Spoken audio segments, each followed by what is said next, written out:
राष्ट्रीय स्वयंसेवक संघाच्या शताब्दी वर्षानिमित्त समर्पण पर्व हा विशेषांक आम्ही आपल्यासाठी आणला.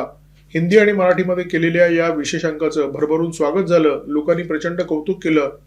हा विशेषांक अधिक लोकांपर्यंत पोचावा, विशेष करून युवा वर्गापर्यंत पोचावा म्हणून या विशेषांकाची ऑडिओ व्हिज्युअल आवृत्ती आम्ही आपल्यासमोर आणतोय. अपेक्षा आहे की या आवृत्तीचं सुद्धा आपण भरभरून स्वागत कराल. हेडगेवार निवास. लेखक प्रोफेसर अजय ठोंबरे. महापुरुषांच्या वास्तव्याने पुनीत झालेल्या वास्तू पुढील अनेक पिढ्यांना प्रेरणा देतात. हाच विचार डोळ्यासमोर ठेवून परमपूज्य डॉक्टर हेडगेवार यांच्या नागपूरमधील वाड्याचा जीर्णोद्धार करण्यात आला. या वास्तूत डॉक्टरांचा जन्म झाला. या वास्तूने डॉक्टरांचे शैशव आणि तारुण्य जवळून पाहिले, त्यांची जडणघडण पाहिली. केवळ संघाच्याच नव्हे तर देशाच्या इतिहासात हेडगेवार निवासाचे स्थान अढळ आहे, अढळ राहील. डॉक्टर हेडगेवार यांचे निवासस्थान नागपूरला कोठीरोड महाल भागात आहे. डॉक्टरांच्या स्मृतीचे जतन व्हावे, पुढे नागपूरला येणाऱ्या स्वयंसेवकांसाठी ते एक प्रेरणास्थान व्हावे, असा विचार नागपूरच्या डॉक्टर हेडगेवार स्मारक समितीने केला होता. हा विचार केल्यानंतर तो वास्तवात आणण्यापर्यंतच्या प्रवासाचा मी आणि माझ्या सहकार्यांची टीम एक भाग होती. याचा मला आजही खूप अभिमान आहे. माझी शैक्षणिक पार्श्वभूमी व काम हे दोन्ही जुन्या पारंपरिक बांधकामाबाबत आणि साहित्याबाबत होते. विद्यार्थी दशेत असताना मी व माझ्या मित्राने महालमधील चिटणीसवाडा या मोठ्या परिसराचे एक सुंदर असे डॉक्युमेंटेशन केले होते. त्या डॉक्युमेंटेशनला त्या वर्षी मुंबईमध्ये राष्ट्रीय पुरस्कारही मिळाला होता.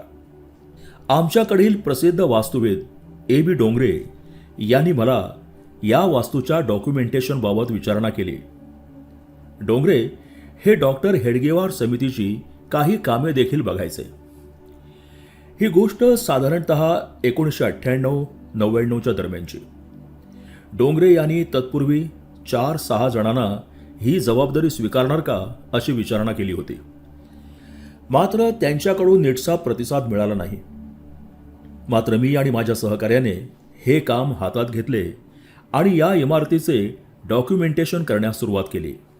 यामुळे वास्तूचे काम साधारण 1894 पासून सुरू झाले असावे. डॉक्टरांचा तिथला निवास 1940 पर्यंत म्हणजे त्यांच्या मृत्यूपर्यंत तिथेच होता. संघ स्थापनेपासून संघ विस्तारापर्यंत राष्ट्रीय स्वयंसेवक संघाबाबतचे मनन चिंतन हे या वास्तूत घडले होते. आमच्याकडे जेव्हा या वास्तूचे काम आले तेव्हा ही वास्तू रिकामी होती. तिचा वारसा स्थळ म्हणून जतन करण्याचा निर्णय झाला होता. परंतु त्याआधी तिची स्ट्रक्चरल स्टॅबिलिटी म्हणजेच ती किती वर्षे टिकणार, तिची सद्यस्थिती काय आहे, त्यामध्ये आपण नवीन काय करायला पाहिजे म्हणजे तिचे चांगले जतन होईल आणि ती सुरक्षितही राहील, हा विचार करण्यात आला. अशा दृष्टीने तिचा आढावा घ्यायचा होता. या वास्तूचे कोणतेही ड्रॉइंग तयार नव्हते. त्याचे पूर्ण ड्रॉइंग बनवणे हे काम महत्त्वाचे होते.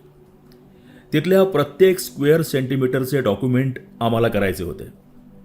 त्यानंतर त्याचे सेक्शन घ्यायचे होते. त्यावेळी ऑटोकॅडही प्राथमिक टप्प्यावर होते. त्यामुळे आम्ही हाताने हे सगळे ड्रॉइंग करून त्याचे सेक्शन काढले. त्या सेक्शनमध्ये आम्हाला असे आढळून आले की या वास्तूचा काही भाग अतिशय जीर्ण झाला होता. त्यातली एक उत्तरेकडची भिंत 1894च्या आधीची होती. ती पूर्णपणे मातीची होती. तळमजल्याला 2.5 फूट रुंदीची ही भिंत होती. दुसऱ्या मजल्यापर्यंत जाताना त्याची रुंदी जवळपास 15 इंच झाली होती.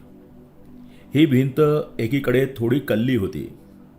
त्यामुळे स्ट्रक्चरल रिपोर्ट काढण्यात आला. त्यानंतर असे ठरले की ही वास्तू जतन करण्यासाठी तिचा जीर्णोद्धार नव्हे तर नवीन काहीतरी करावे लागेल.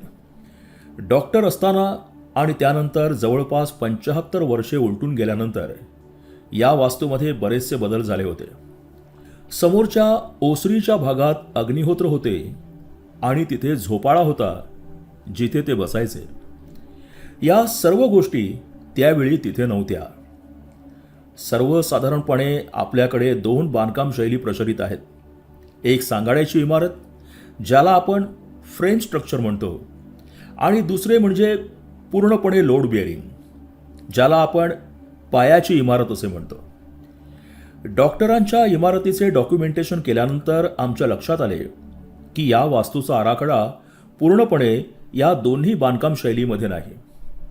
त्यामध्ये दोन्ही शैलींचे मिश्रण झाले होते. तेथील छत आणि जमिनीच्या भागाचा भार हा लाकडी खांबांनी पेलला होता आणि भिंती या तळमजल्यापासून दुसऱ्या मजल्यापर्यंत अशा सलग होत्या. या दोन्ही शैलींचे मिश्रण येथे होते. ही वास्तुशैली तेव्हा मध्य भारतात, मुख्यतः विदर्भात होती. या वास्तूचे डॉक्युमेंटेशनचे काम सुरू केले तेव्हा आजूबाजूला असणारी मंडळी, शेजारी, तसेच राष्ट्रीय स्वयंसेवक संघातले ज्येष्ठ कार्यकर्ते नियमितपणे इथे येण्यास सुरुवात झाली.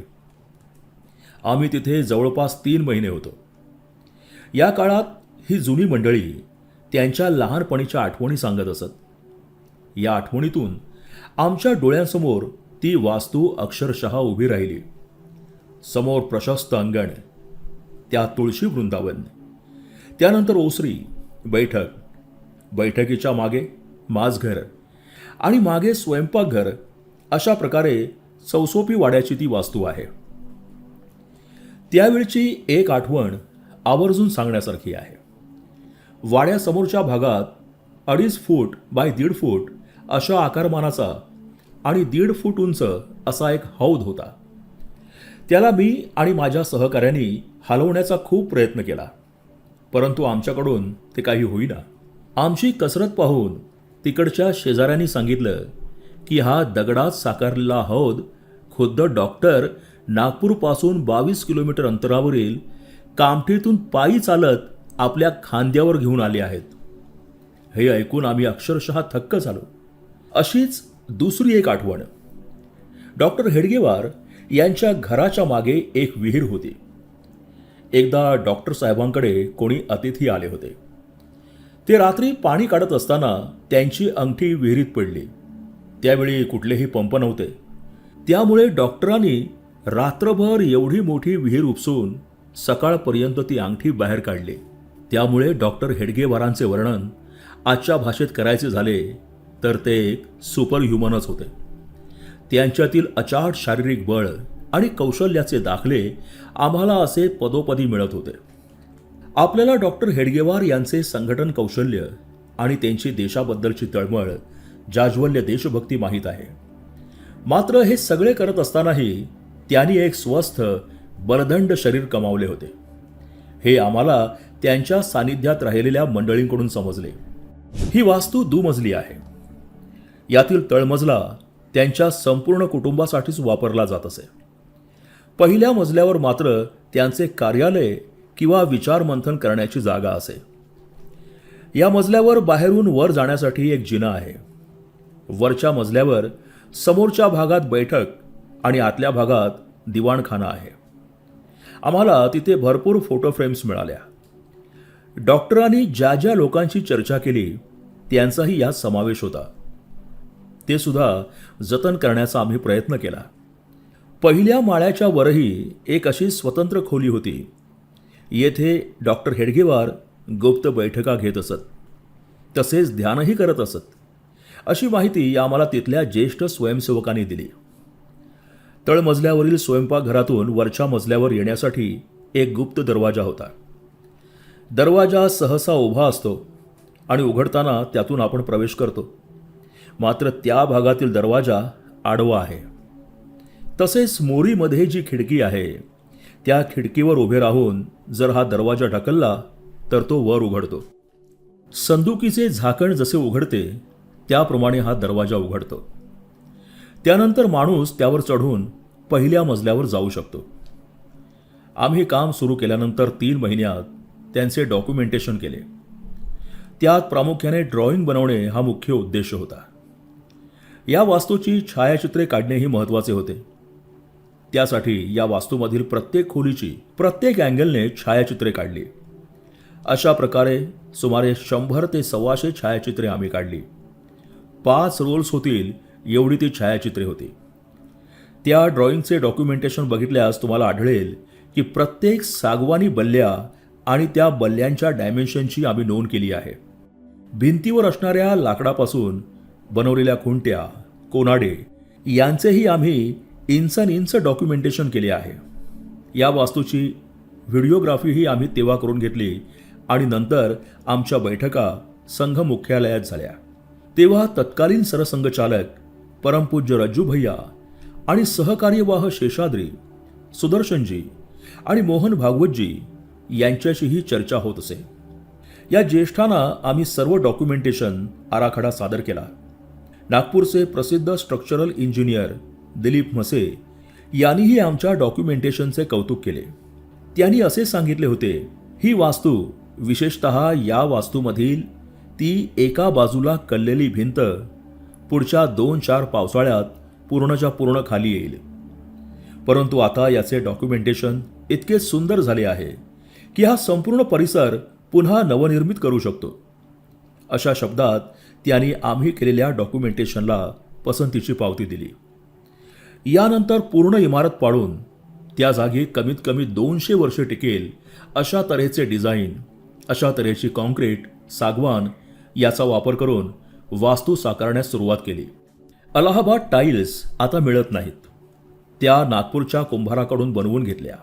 या प्रकल्पावर काम करायला मिळणे हे मी माझे भाग्य समजतो. त्यावेळेला माझ्यासारख्या 25-28 वर्षे वय असणाऱ्या तरुणाला या वास्तूच्या पुनर्निर्माणाची संधी मिळाली.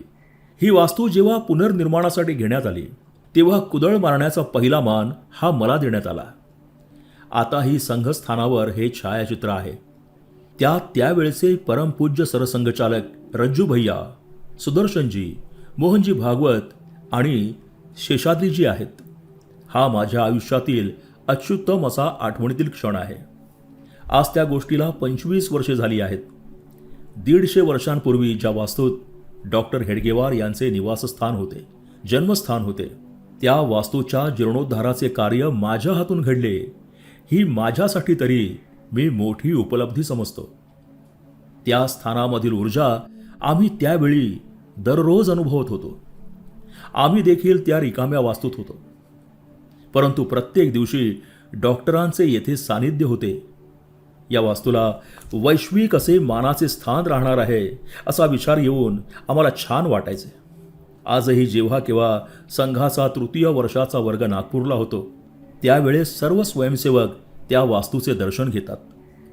ही वास्तू सर्व स्वयंसेवकांसाठी काशी मथुरेसारखी आहे. या वास्तूच्या समोरच दर्शनी भागातच डॉक्टर हेडगेवार स्मारक समितीनं कार्यालय उभारलं आहे. तेथे येणाऱ्या पाहुण्यांचे स्वागत होते. त्यांना वास्तूबद्दल माहिती दिली जाते. त्यांचे अभिप्राय घेतले जातात.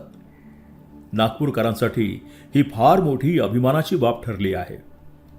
नागपूरकर या निवासस्थानाकडे एक पर्यटन स्थळ नव्हे तर स्फूर्ती मंदिर या भावनेने पाहतात. हजारो जण या वास्तूला भेट देऊन प्रेरणा घेऊन जातात. नागपूरला कोणी पाहुणे मंडळी बाहेरच्या शहरातून आली तर आम्ही आवर्जून तेथे भेट द्यायला त्यांना घेऊन जातो. वास्तू अभ्यासक्रम शिकत असताना किंवा शिकवत असताना एक वाक्य कायम उच्चारले जाते. ते म्हणजे architect bridge the building and then building shape the society. याचाच अर्थ समाज घडवण्यासाठी इमारतीचे मोठे काम आहे.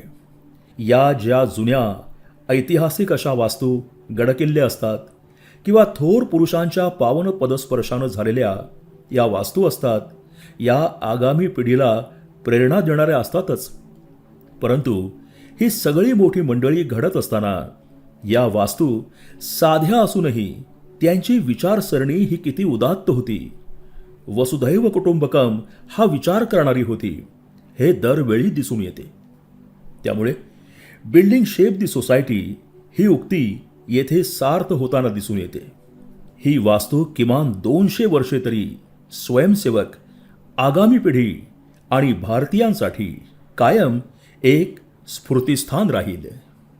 लेखक प्रोफेसर आणि वास्तुविद आहेत.